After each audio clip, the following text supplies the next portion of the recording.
Ang buhay ay parang life. Joke lang. So kidding aside, nandito po kami sa NLEX ngayon ni Kid kasi nagyaya po si Kid na boboard daw siya sa bahay. So sabi ko, why not?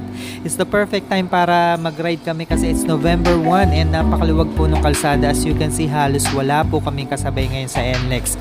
And it's also the perfect time para i-test out itong aming bagong Ducati 899 Panigale since hindi pa po namin ito nadadala sa NLEX or sa Expressway. And guess what? Sobrang nag-enjoy po kami dito sa bike na to. Napaka-fun niya.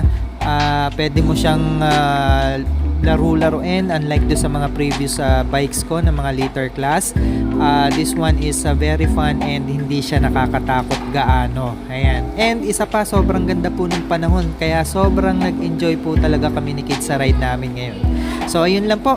It's Brian again of Kid and Dad Motovlog. See you in the next video. Love y'all.